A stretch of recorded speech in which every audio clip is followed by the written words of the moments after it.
Hello, good evening. It's Tuesday the 14th of May. I hope everyone's doing okay in this really choppy, nasty correction in Bitcoin. There have been some exciting things going on in other markets and some altcoins, so we'll take a look at them. I haven't looked at meme coins since the 25th of April.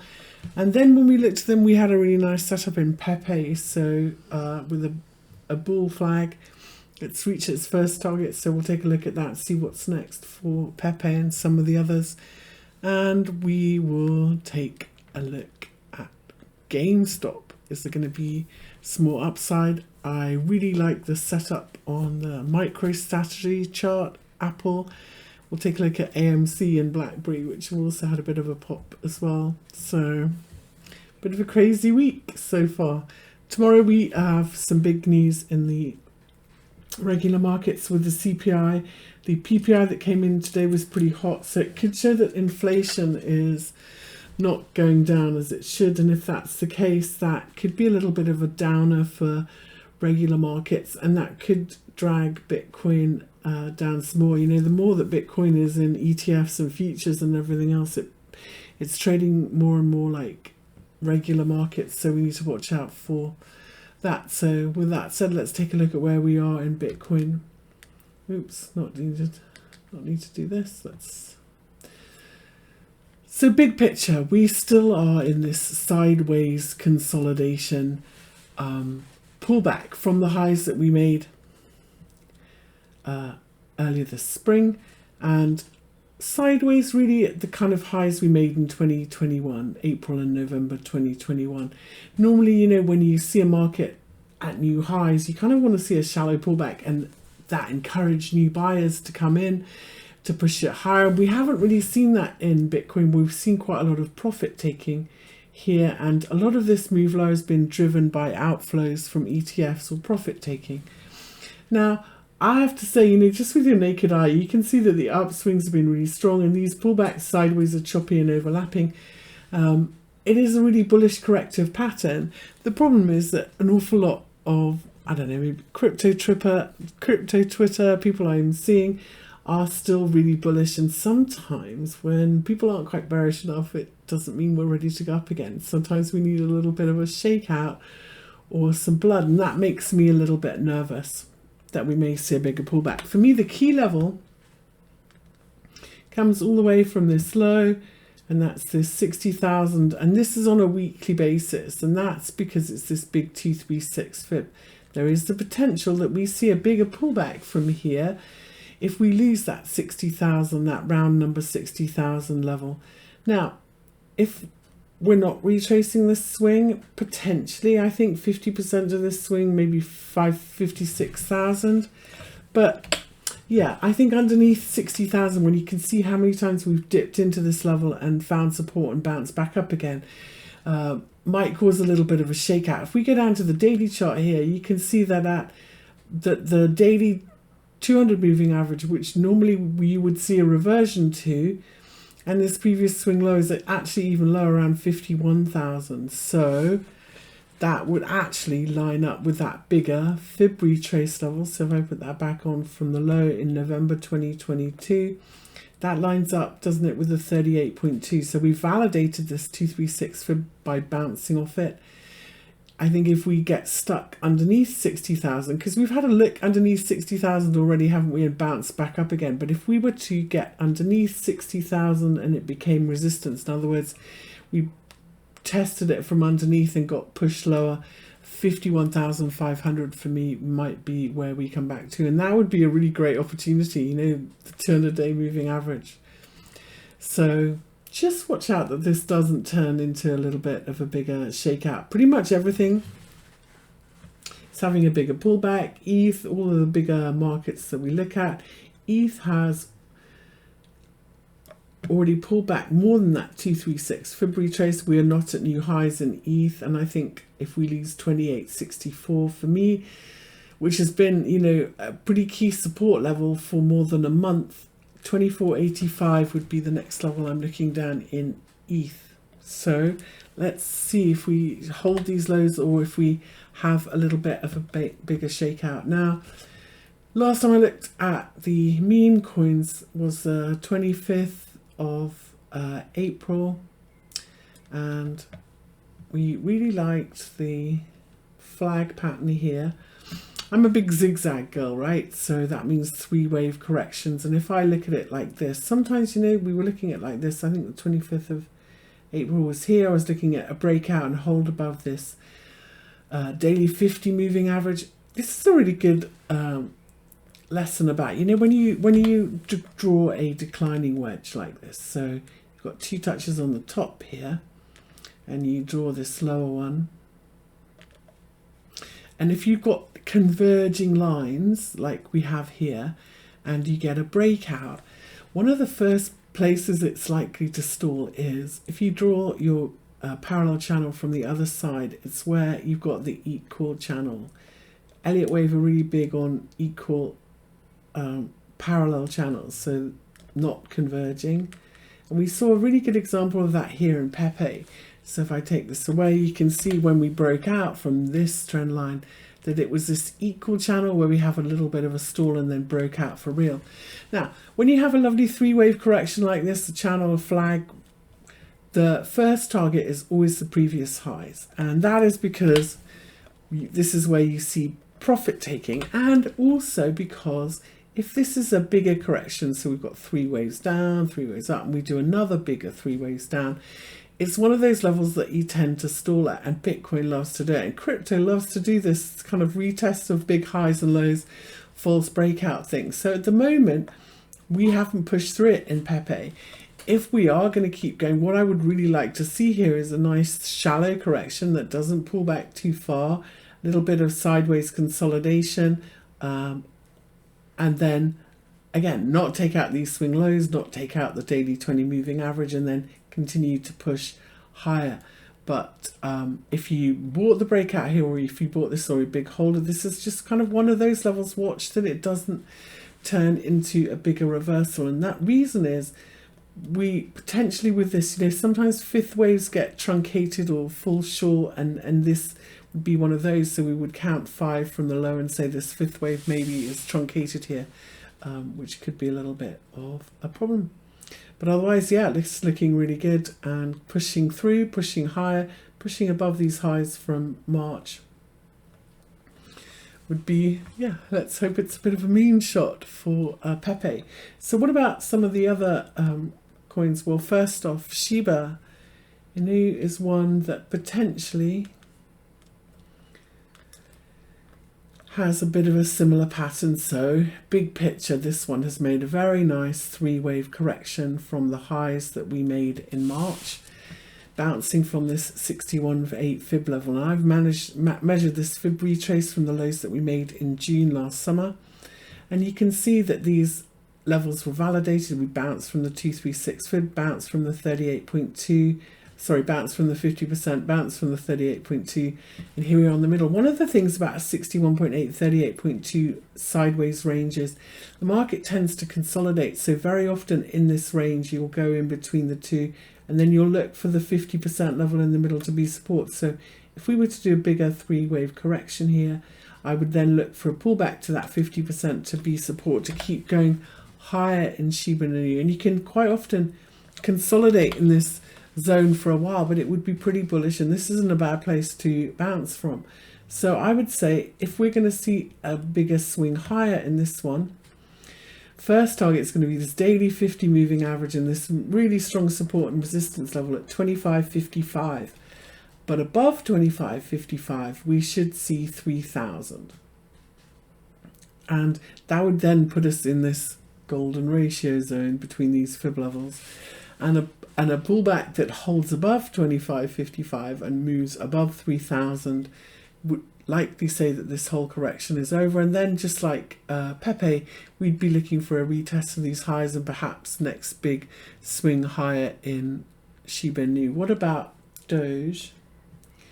So DOGE has been pretty sideways, and this potentially, you know, this 236 fib is always a really key first target. So big picture on the weekly here, measuring the retrace levels, you You can see there's some big support and resistance level at 0.2, big 236 fib level, and this is where we've reversed. And because we made a very nice 5 waves up here, you're kind of looking for a 3-wave correction and then move higher again. And it doesn't look to me like, it doesn't kind of say we're ready to go yet. However, if this 3-wave correction has got a little bit chopped up here, what would be very nice would be an inverted head and shoulders pattern here in Doge and a close above that daily 50 moving average. Because you see in any markets, you tend to see really strong moves when you can get above that daily 50.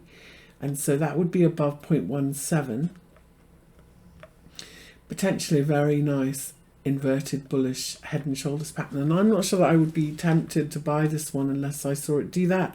First target would be a retest of these highs, wouldn't it? 0.21, 0.22, and then 0.32, and then 0.4 for Doge. But so potentially a nice little bullish pattern, but really not unless we can see a decent close above that daily 50 moving average at 0.17 and taking out these highs.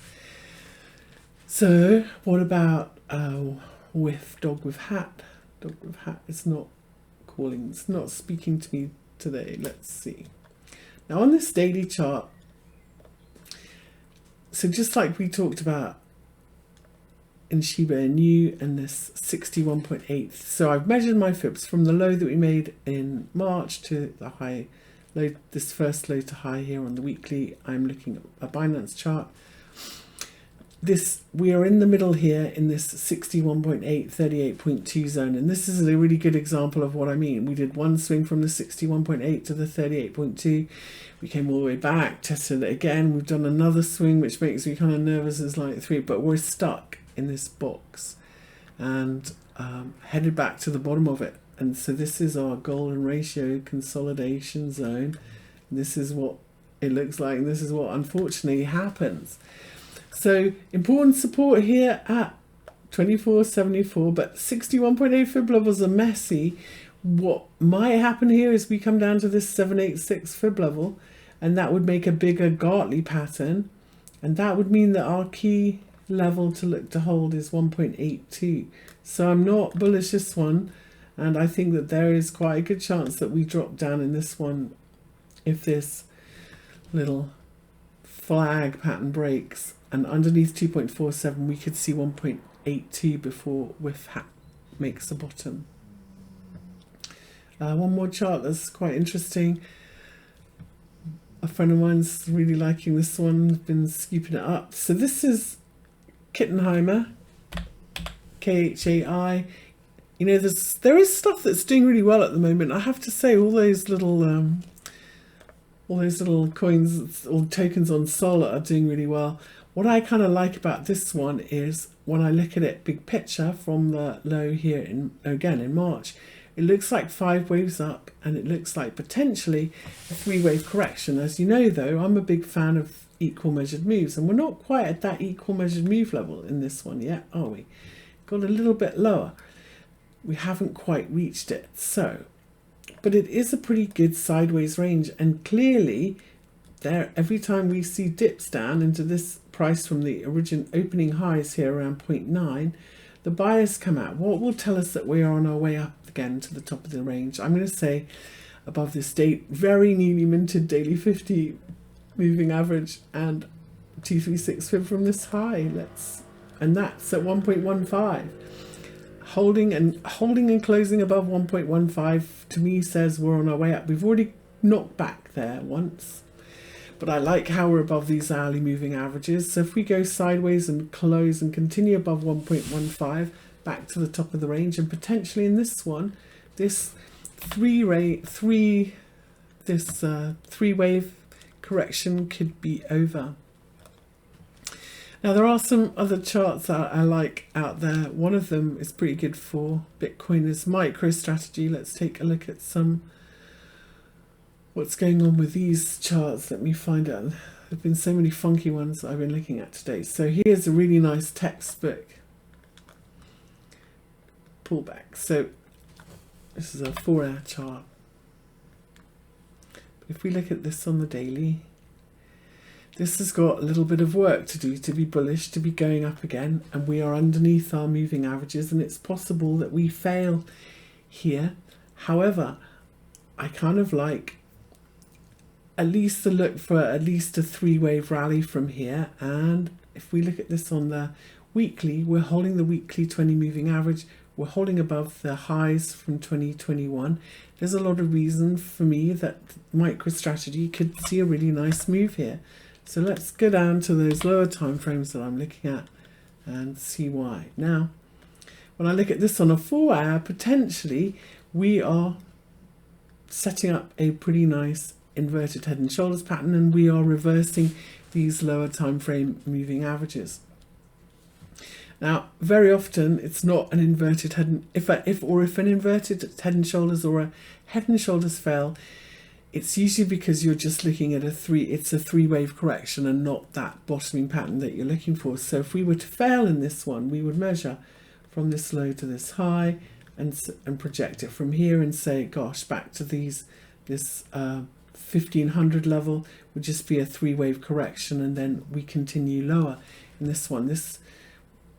The most bearish setup for me would be a 3-wave move like this and 50% of this drop. So if I measure where 50% of this drop is, that's exactly there. So 1500, 1505 for me is first target for this move, if you like, in MicroStrategy. And then holding above 1505, I think that we should set up to retest the highs and next swing higher, but I think we may need Bitcoin obviously to bottom to do that. So here's our little setup on the 4-hour.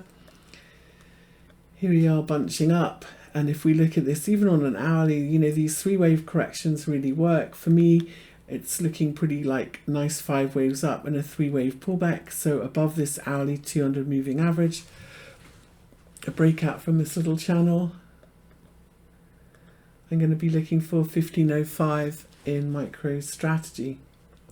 So that's quite a nice look. We've got that pretty similar setup I like the look of in Apple actually. So, you know, sometimes when you have, let's tidy up my chart here. So sometimes, you know, when you're in a nice trendy market and you have a 3-wave pullback, it looks, you know, very obvious like this, and then sometimes you'll have a nice trendy market and it'll go sideways with your 3-wave correction before you go on again. And I kind of think that Apple's been doing this in this uptrend very nicely. The high here that we made in 2022 was a very nice 3-wave equal measured move correction, and here we've done another one of those funny equal measured move corrections sideways. It's getting a bit choppy and overlapping here, but this is a monthly chart. Here on the daily, as I've said this before, on the weekly, if you close above a weekly 50 moving average, you kind of see more upside. And so this for me was major resistance, these previous highs in this weekly 50 moving average. And not only have we gapped high, but we're holding above it. We're looking really strong. So for me, this bigger on the daily here, 3-wave corrective pattern looks really strong. And so if on a lower time frame we can get a 3-wave correction, I think, and if we can hold above this kind of 180 zone, not come all the way back and fill the gap, I think Apple looks really good to continue higher.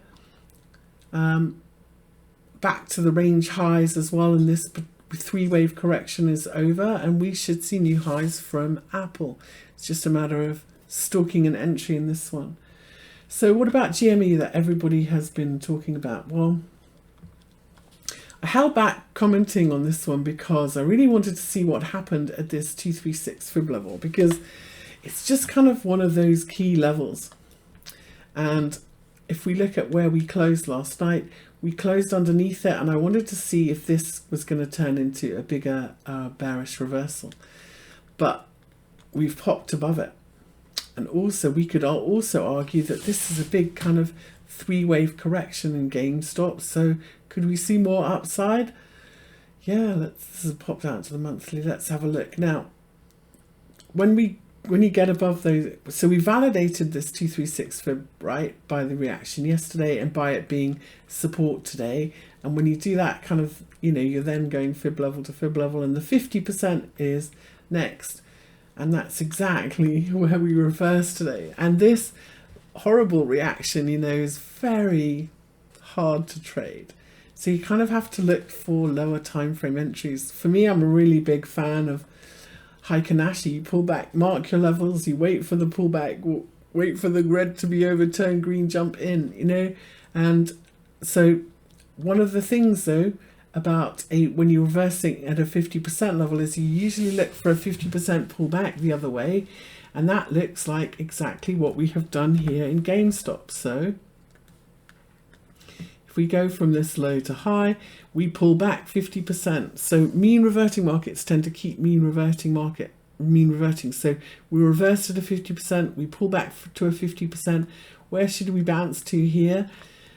50% of this drop, and then we'll see if we break out from this little fifth bunch up consolidation pattern. So today we have actually bumped up to this 50%. So because 50% of this little rally then is 42, I would like to see this hold, and that's how we break out from this pattern. And then we will see another swing high if we hold above 42. If we drop back underneath it, we're likely to see a bigger three-wave correction and start filling some of these gaps. Now, let's go back to the weekly here in GameStop. Because, you know, fibs are like a ladder. You go level to level to level. It's working very well in this one. 65. So if we continue above 65, we will be looking for 78.45 and then 97, which would be the 786. The most common retrace of a big three-wave pattern like this is that 786 fib level, which is up here at 97. That's the most common. And normally, I think if you go beyond 97, we are likely to retest those highs at 120. And, you know, with something like this, you don't ask why. You just say, yeah, that is pretty bullish. And for me, holding above this 236 fib would be, which is a big pivot support and resistance level, would be a big deal. We keep going higher in GameStop. Let's take a look at some of the others that have been a little bit crazy as well. One of them is AMC. Definitely, this is not in the same category as GameStop. It's really interesting how previous important support and lows, especially from opening stocks, become big deal levels, and we've got a big one here. We can see it became resistance. And so these previous lows from 2020 are important resistance now for AMC. So if we go down to the weekly chart and see where did we fail, here it is at, unfortunately, these previous lows, which we tried to get up above twice in October and November and couldn't. So 10.5, tricky level. And I have to say, this is not bottomed and is not going up unless we hold above that level and then get above that weekly 50 moving average. You tag the 200 and close back underneath it. We've done this before in AMC, so yeah, this is a no thanks pass for me. And the same for, I'm afraid, for BlackBerry, which also had a bit of a crazy bounce above the daily 200 moving average, close back underneath it. It's not quite so bad with those previous lows, but yeah, it's the weekly 50 moving average that was resistance when BlackBerry tried to rally in December. Still, unfortunately, in a bit of a nasty downtrend. So not for me, thanks. But GameStop, yeah, I think the fun might continue.